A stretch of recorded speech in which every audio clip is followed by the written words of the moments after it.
In this video, I'm going to go deeper into the nested dielectric issue based on some questions and even a criticism I received in my first video on the subject.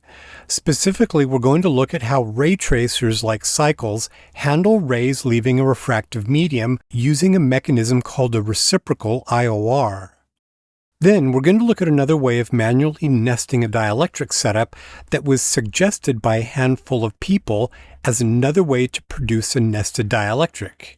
This other technique, in fact, uses the reciprocal IOR mechanism. However, I'm going to show why it's not necessarily better than the preferred method I demonstrated in the first video, which I called the remove method.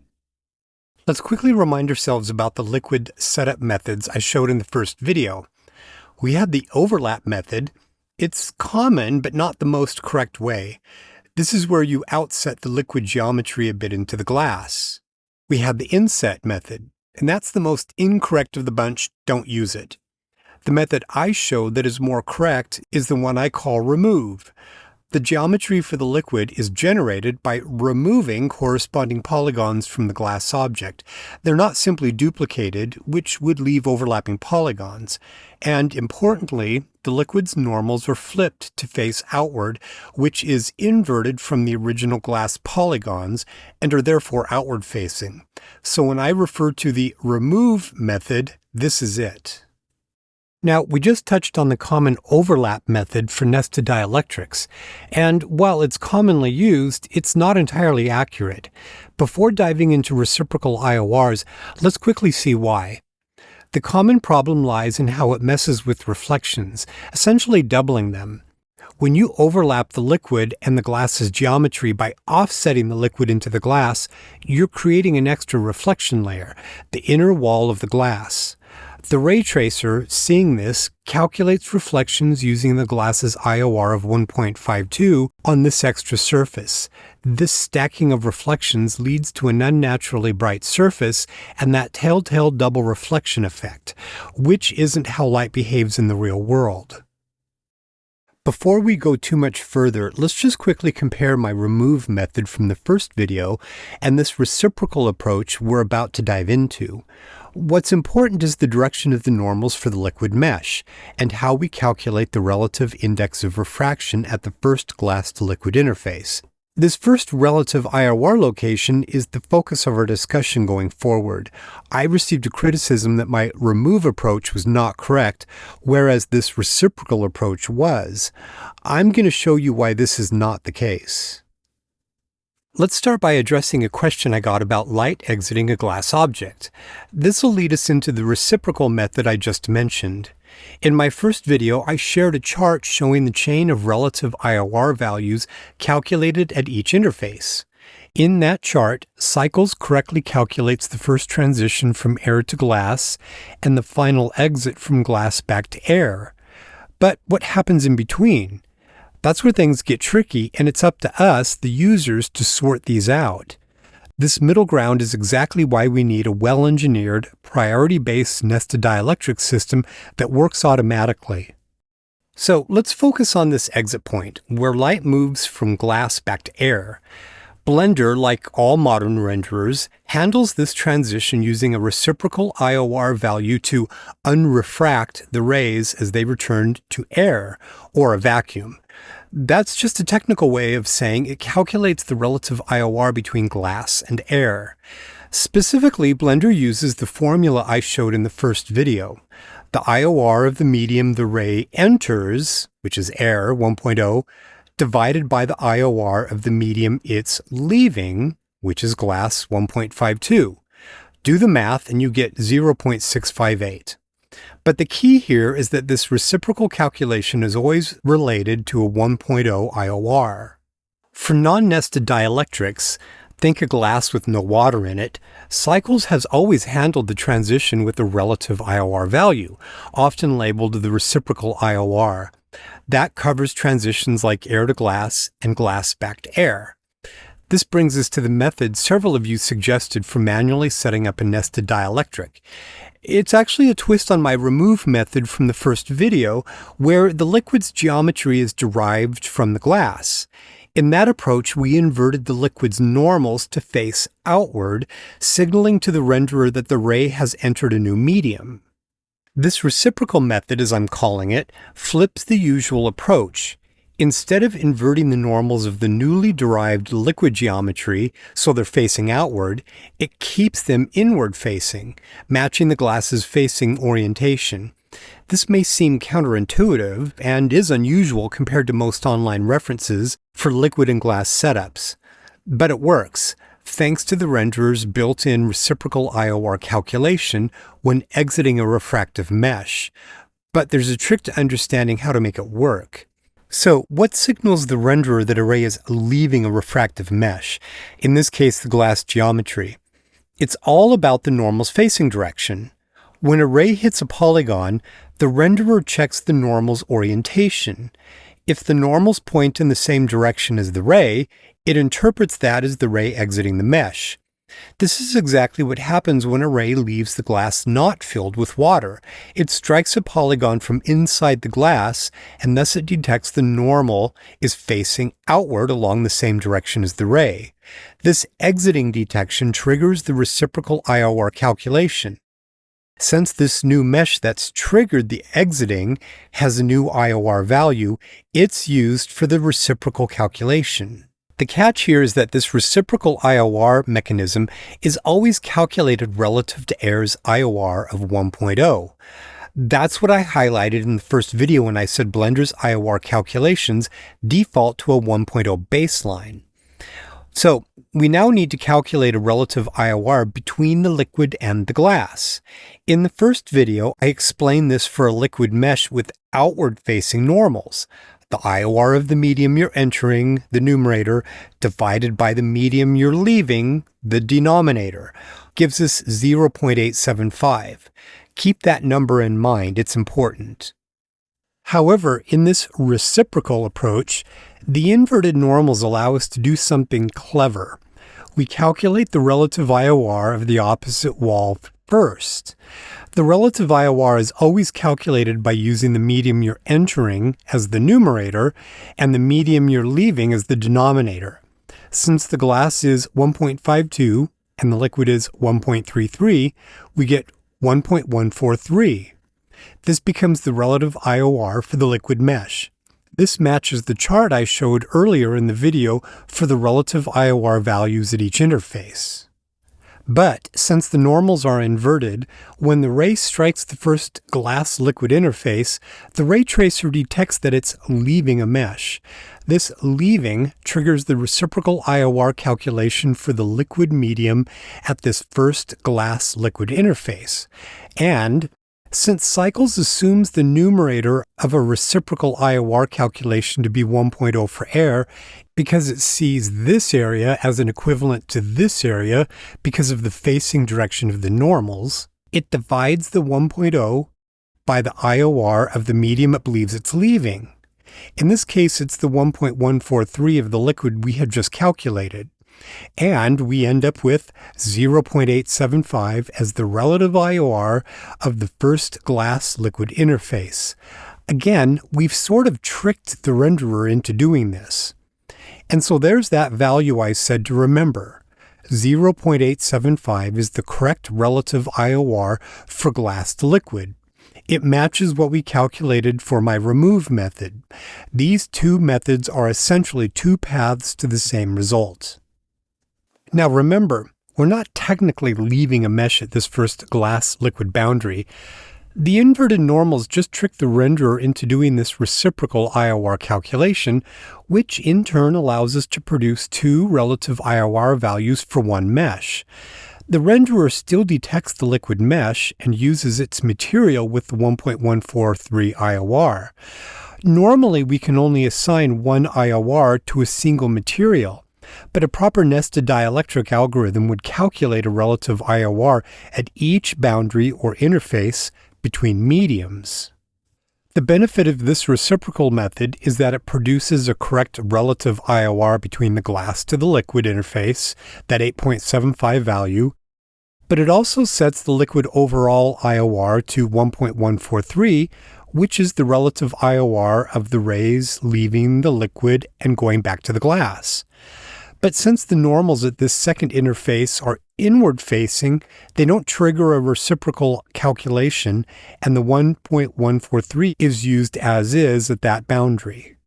It's clever, but it's also totally confusing. The promise of this more complex reciprocal approach to a manual nested dielectric is that it produces a correct relative IOR at two locations, whereas my remove method only does one at the first interface. However, it turns out the really critical relative IOR from a visual standpoint is this first one, the 0.875.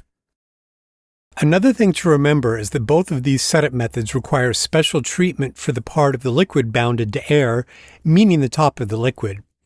Because it's next to the 1.0 of air, it simply uses the standard liquid IOR of 1.33. But this means you need to specifically apply a discrete material to those top polygons and a separate one for the body of the liquid. In the reciprocal method, you also need to pay attention to some details about the mesh because its mismatched normals make subdivision misbehave. We'll cover that in the hands-on section coming up. And finally, after the demonstration section, we're going to talk about a reflection issue I mentioned in the first video. One that I characterized as a potential drawback for manual nested dielectric setup. One commenter suggested the reciprocal method was superior because it preserved reflections on the glass liquid boundary. But I'm going to show you why that's really not the case. Let me show you some side-by-side examples comparing my remove method versus this reciprocal approach. Both produce nearly identical renderings.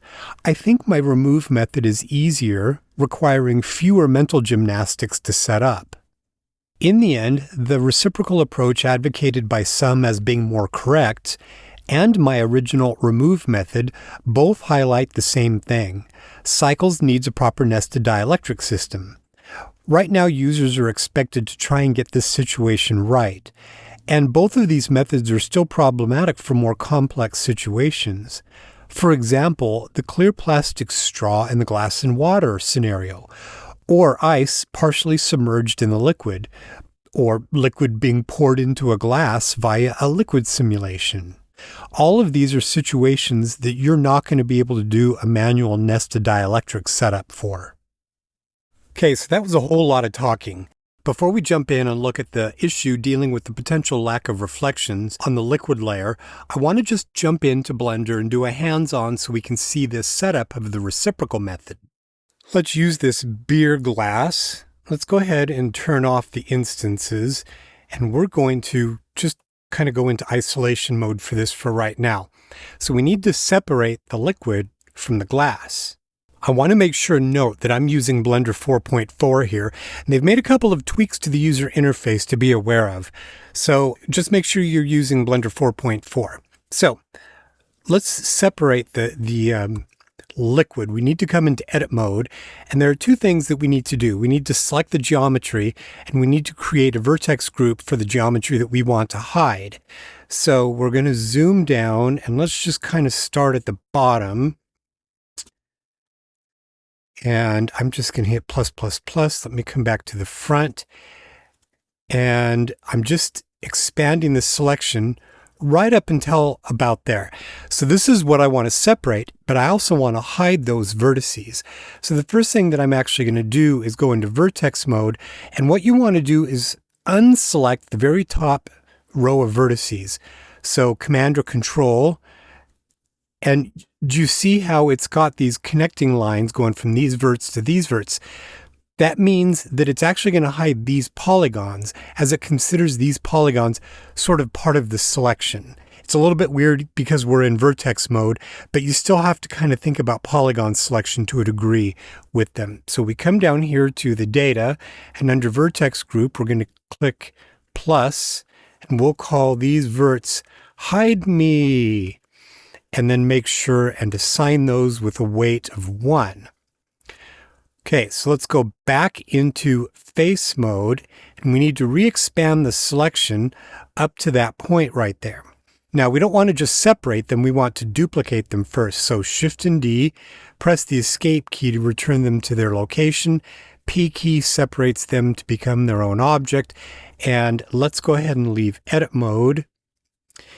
And then what I'm going to do first off is let's just rename this. We'll call this liquid. And then let's just go ahead and hide that temporarily so that we can come back over and use the mask modifier. So come over to modifiers. I've already got a subdivision modifier assigned. So let's go ahead and add under generate. We're going to come down to mask. And we want to make sure that it is above subdivision, so it's operating on the cage geometry. And we want to isolate the vertex group that we just created called hide me. Now, by default, it hides everything else, and we want the inverse to happen. So click the inverse function, and there we go. Let's re-enable the liquid component. We're going to turn off the glass temporarily, and we need to put a cap on the top for the liquid. But we need to look at this without X-ray mode on, and we're going to note that it's all red. So this is the change that was made in Blender 4.4 that I actually really like. So let's come up here to overlays, and I've got face orientation turned on. It used to be that front-facing polygons would be this big garish blue, and the ones that are in the wrong direction back-facing are red. So now the ones that are correct, they don't do anything to, and they only show you back-facing. So this is correct because this geometry was derived from the inside of the glass, which we wanted the polygons facing inward. So in this reciprocal approach, we actually keep the normals, the polygon facing direction, going inward like the original glass. Over here in our modifier stack, we have a duplicate of the mask, and we don't need that. So let's go ahead and remove that. But we do need to create the top of the liquid. And this is going to be one of the slightly different things about this approach. So let's go back into edit mode. In edge mode, we'll double click this. Let's go ahead and just turn off subdivision editing for right now. Press the F key to fill that. Now it's going to fill it so that the polygon, the n-gon that's created, is also facing inward. But this is one of the weird things about this is that we need to invert that.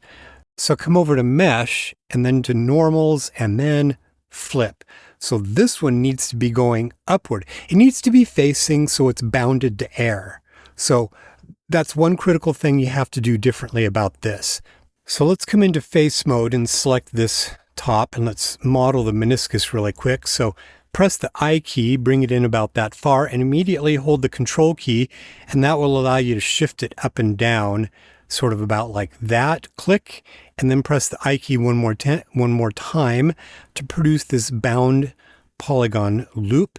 And then Command R, Control R on the PC, click to produce a loop here, return, and then let's come down to our shrink fatten function, making sure that we're in active tool. Click, hold, and drag and pull that in. Now let's double click this loop, hold the Shift key and double click this loop, press Shift and D and type 1 to make those hard edges.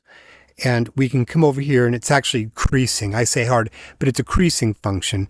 Main crease set to 1.0 for the selection, and that's what we want. That means when we re-enable subdivision surface, it'll continue to have that hard crease right there. Now, it is important. Let's leave edit mode here. We're going to take a look at something that's kind of weird. You're going to note that even though we've got subdivision, we've still got kind of wonky corners showing on here. So let's come back and address that. But we do want to make sure that we also turn on shade auto smooth, at least for right now, and that will make sure that smoothing happens between the polygons except for along these big high angle corners right there.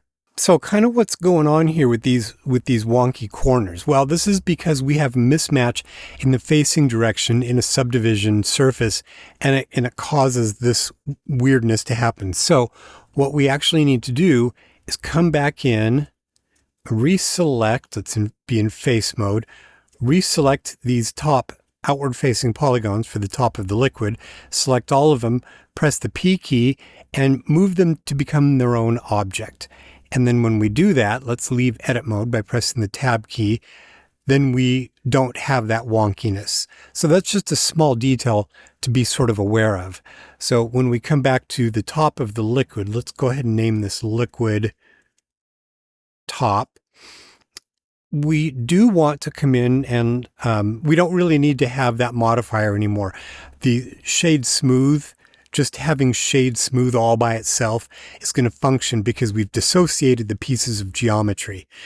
Okay, so let's come in and assign a material to this. So on the top, let's go ahead and just derive a material from the glass because it's a variation on this glass shader. So let's call this liquid dot top, and we just need to come down. I'm going to change it to 0.02 for roughness, and we need to change its IOR to 1.33.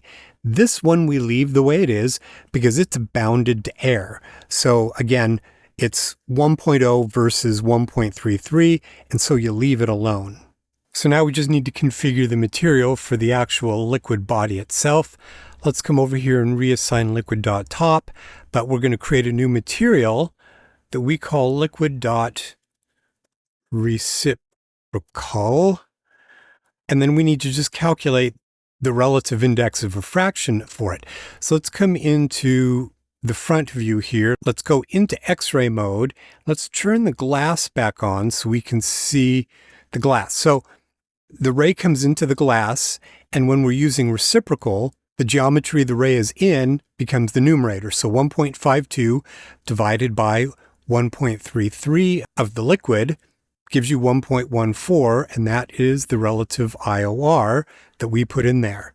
Okay, and then the renderer at render time then takes this, further calculates that into 0.875.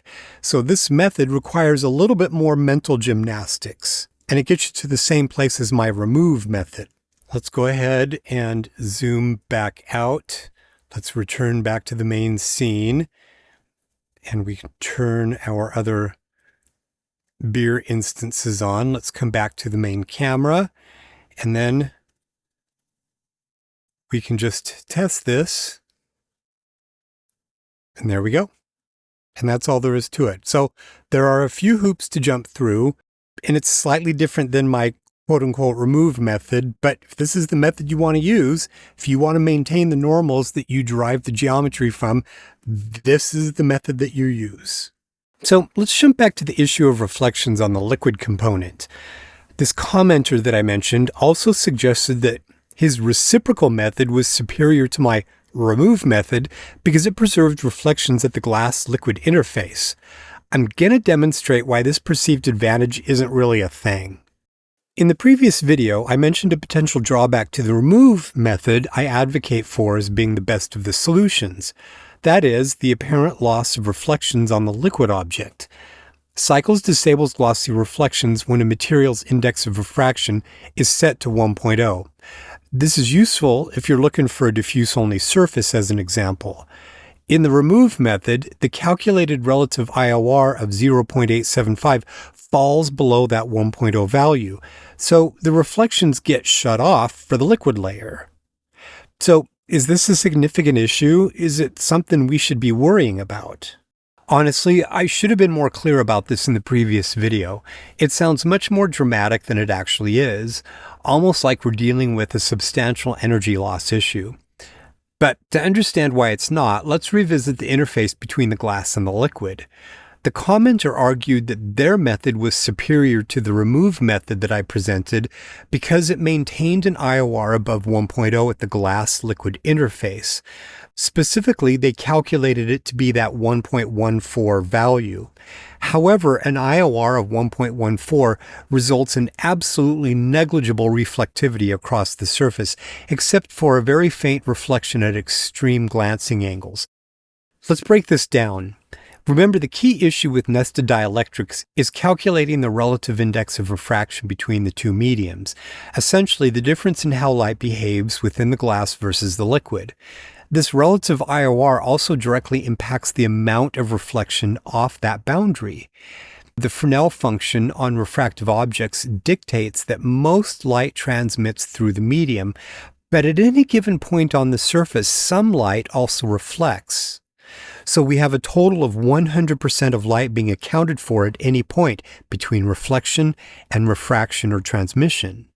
If we look at the Fresnel curve, you'll see that at low incidence angles, meaning when the light hits the surface face on, or what's sometimes called F0, the reflectivity is minimal.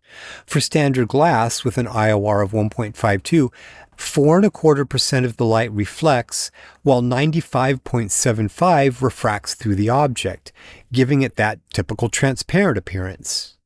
For common liquids like water, an IOR of 1.33, F0 produces only 2% reflectivity and 98% transmission. So if you recall, the reciprocal method, we calculate the boundary between these two mediums, resulting in an IOR of 1.14. This IOR is what we use to determine the amount of light reflecting off the liquid glass boundary. At F0, a 1.14 produces less than 0.5% of reflectivity. And that's negligible. It's essentially just 1/10 of the reflectivity we see from glass with its IOR of 1.52. So this 0.42% reflection on the glass liquid boundary is going to be extremely difficult to discern.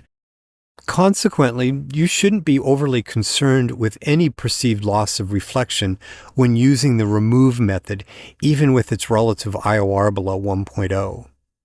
Now, let's be real about this for a minute. If you've made it all this way through the video and your head hasn't exploded yet, hopefully you really understand why it is that I'm making these videos to drive home the point why we need a proper nested dielectric system within Blender.